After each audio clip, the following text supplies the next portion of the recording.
मैं वीरेंद्र राठी आपके साथ। साथियों, कल का दिन बादल विधानसभा क्षेत्र के लिए बहुत ही महत्वपूर्ण दिन था। जो संभावित बादल विधानसभा क्षेत्र के जो प्रत्याशी हैं, उनका अपने कार्यकर्ताओं के साथ, समर्थकों के साथ मिलने जुलने का सिलसिला जारी रहा। किसी ने कार्यकर्ता सम्मेलन के नाम से मुलाकात की, तो किसी ने कार्यकर्ता सम्मेलन को उनके चहेतों ने महारैली के अंदर उस कार्यक्रम को बदलने का काम किया। किसी नेता ने अपने गांव को इकट्ठा किया। जिनमें से जो प्रमुख नाम कल के नेताओं का बादल विधानसभा क्षेत्र के अंदर जो सुर्खियों में रहा, वो साथियों रहा संजय कबलाना। संजय कबलाना साथियों कौन, थोड़ा सा परिचय उनके बारे में मैं आपको बताऊं। सन 2009 में भारतीय जनता पार्टी के निशान पर बादल विधानसभा क्षेत्र से चुनाव लड़ते हैं। उस समय बहुत ही नौजवान चेहरा, भारतीय जनता पार्टी की व्यक्तिगत रूप से हरियाणा प्रदेश के अंदर कोई ज़्यादा इमेज नहीं थी, यानी कि बड़ी पार्टी के रूप में भाजपा प्रदेश के अंदर नहीं जानी जाती थी। भाजपा उस समय जानी जाती थी हरियाणा प्रदेश के अंदर समझौतों के माध्यम से, कभी इनेलो के साथ तो कभी ओइपा के साथ। लेकिन संजय कबलाना ने 2009 के चुनाव में अच्छी खासी वोट बटोर करके करीब 13-14 हज़ार वोट उन्होंने ली थी और उनका नाम हरियाणा प्रदेश में सुर्खियों में आया। और उस समय भारतीय जनता पार्टी जितनी सीटों पर हरियाणा में 90 की 90 पे जो चुनाव लड़ रही थी, टॉप 10 में वोट प्राप्त करने का काम संजय कबलाना ने किया। धीरे धीरे राजनीतिक कद बढ़ा, इनेलो का दामन थामा, इनेलो तो फाड़ हुई, जेजेपी का गठन हुआ। संजय कबलाना जी ने जेजेपी की तरफ जाने का फैसला किया और दुष्यंत चौटाला जी ने उनको पार्टी की टिकट लोगों थमा दी। करीब 30,000 वोट संजय कबलाना ने 2019 के चुनाव में पाए और एक दमदार उपस्थिति बादल विधानसभा क्षेत्र के अंदर साथी उन्होंने दर्ज कराई। लोकसभा चुनाव आया, चर्चा चली कि संजय कबलाना को दुष्यंत चौटाला जी लोकसभा की टिकट देना चाहते हैं, लेकिन संजय कबलाना जी ने उस टिकट को ठुकरा दिया और लोकसभा चुनाव से पहले ही जेजेपी पार्टी को साथियों अलविदा कह दिया। तो संजय कबलाना जी के पीछे एक दो पार्टियां वो भी क्या प्रयास कर रही हैं कि संजय कबलाना हमारी पार्टी से जुड़े, हमारी पार्टी में आए। लेकिन राजनीतिक आदमी हैं, तो राजनीतिक आदमी तो साथियों चाहेगा कि जहाँ टिकट की कोई बातचीत हो तो मैं आपकी पार्टी में आऊँ। अगर टिकट ही मुझे ना मिले तो मैं आपकी पार्टी में आके क्या करूँगा। तो उन्होंने एक फ़ैसला लेना था और अपने आप को कहीं ये भी जांचना था कि तेरे जो कार्यकर्ता साथी थे वो कहीं तुमसे छिटक तो नहीं गए। उन्होंने कल झज्जर के अंदर कबलाना हाउस पर एक अपना साथियों का कार्यकर्ता सम्मेलन बुलाया।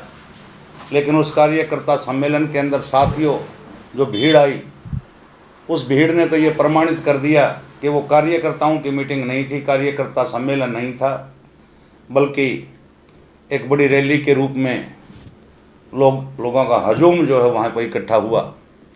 और उस हजूम में संजय कबलाना ने अपनी बात रखी, बेबाकी से रखी। लोगों ने भी हाथ उठा करके, दिल खोल करके उनको समर्थन दिया और उनको भरोसा दिया कि अगर आप आज़ाद प्रत्याशी के रूप में चुनाव लड़ते हैं बादल विधानसभा क्षेत्र से, तो हम आपके साथ हैं। और कोई फैसला आप अगर कोई करते हो, जाकर कोई पार्टी आपको टिकट देती है, अच्छी पार्टी तो साथियों आज दो ही हैं, एक कांग्रेस, एक भारतीय जनता पार्टी है। कांग्रेस पार्टी की तकरीबन टिकट तय हो चुकी है। डॉक्टर कुलदीप वत्स के बारे में नाम तय माना जा रहा है कि सिटिंग गेटिंग का कांग्रेस के अंदर फार्मूला चलेगा। तो भारतीय जनता पार्टी के नेता भी कुछ उनके संपर्क में हैं। बात बनेगी नहीं बनेगी ये तो भविष्य के गर्व की बात है। लेकिन संजय कबलाना ने अपने कार्यकर्ताओं से तो एक आश्वासन तो कल साथियों जरूर ले लिया कि आपने जो भरोसा मेरे ऊपर आपने कायम किया, इस भरोसे को मैं तोड़ूंगा नहीं और जो भी निर्णय लूँगा आपसे पुनः सलाह मशवरा करके एक निर्णय लूँगा। तो एक तो उपस्थिति साथियों रही संजय कबलाना की। एक चर्चा चली साथियों कि जितने ठेकेदार हैं बादल विधानसभा क्षेत्र से, बादल गांव से, उन्होंने भी अपने गांव को इकट्ठा किया और गांव के लोगों के समक्ष अपनी बात रखी कि कांग्रेस पार्टी हमारी बेल्ट के अंदर टिकट दे, अगर टिकट नहीं देगी तो मैं निर्दलीय भी चुनाव लड़ जाऊंगा। कहीं न कहीं गांव के लोगों ने उनकी भी साथियों हामी भरी है साथ देने की। एक कार्यकर्ता मीटिंग जो शनिवार और एतवार को जो स्थानीय विधायक कुलदीप वत्स जी हैं वो अपने कार्यालय के ऊपर बुलाते हैं, साथियों भीड़ वहाँ भी ठीक ठाक थी। और एक मीटिंग पूर्व विधायक नरेश शर्मा जी ने भी अपने घर चर्चा थी कि वो भी कार्यकर्ताओं को उन्होंने बुला रखा है। और एक भट्ठा एसोसिएशन की भी कल कोई मीटिंग थी, क्योंकि भट्ठा एसोसिएशन के अंदर भी जो बड़ा हब माना जाता है वो बादल विधानसभा क्षेत्र के अंदर ही है। और साथ में लगते रोहतक के अंदर विनेश फोगाट का भी सम्मान समारोह चल रहा था।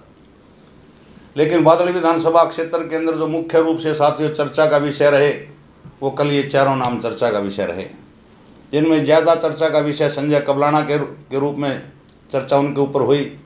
जो भीड़ आई उससे संजय कबलाना जी भी गदगद नजर आए, उनके कार्यकर्ता भी गदगद नजर आए। और जिस प्रकार से कुलदीप वत्स जी को ये कन्फर्म तो उनका है ही, हमने पीछे भी एक वीडियो में चर्चा की थी कि कांग्रेस की टिकट कुलदीप वत्स के पास जा रही है। उन्होंने भी अपने कार्यकर्ताओं से बातचीत की तो वो भी खुश नज़र आ रहे थे। नरेश प्रधान भी अपना प्रयास कुछ कर रहे थे, उनका भी फैसला अभी होना बाकी है कि वो उनके गांव के जो जीते ठेकेदार हैं उसके साथ जाएंगे या गुड़िया खाप किसी को बतौर पंचायती उम्मीदवार मैदान में उतारेंगे या उसके साथ जाएंगे। वो निर्णय जो है नरेश प्रधान जी ने करना है साथियों। और जीते ठेकेदार जी भी क्या निर्णय लेंगे ये भी भविष्य के गर्व की बात है। लेकिन कुल मिलाकर के बादल ही हल्का आने वाले चंद दिनों में और सुर्खियों में साथियों रहने वाला है, क्योंकि अभी किसी पार्टी की आधिकारिक रूप से टिकट की घोषणा नहीं हुई है। भारतीय जनता पार्टी के रूप में ओम प्रकाश धनखड़ जी भी यहाँ से पिछले 2 चुनाव लड़ चुके हैं, एक बार चुनाव जीते और एक बार चुनाव हारे। बड़े नेता रहे हैं, प्रदेश अध्यक्ष भी रहे हैं भारतीय जनता पार्टी के। जिस प्रकार से सोशल मीडिया पर कुछ खबरें चल रही हैं, आपको पता ही है वो किस प्रकार की खबरें हैं, मैं उनकी पुष्टि तो नहीं करता, लेकिन चर्चाएं जब चलती हैं तो कहीं न कहीं से बात निकलती है तो ही साथियों चर्चाएं चलती हैं। लेकिन बादली की राजनीति आने वाले समय में काफ़ी दिलचस्प होगी और झज्जर जिले की 4 विधानसभा सीटों के अंदर एक हॉट सीट के रूप में हम देख सकते हैं कि वो बादली की सीट ही रहे। कोई और अपडेट साथियों हमारे पास आएगी तो उसकी भी जानकारी हम आपके पास पहुंचाने का कष्ट करेंगे। आपसे एक विशेष अनुरोध हमारा है कि अगर आपको हमारी वीडियो अच्छी लगती है तो हमारे चैनलों को आप सब्सक्राइब करें, लाइक करें, इस वीडियो को शेयर करें। तब तक के लिए शुक्रिया।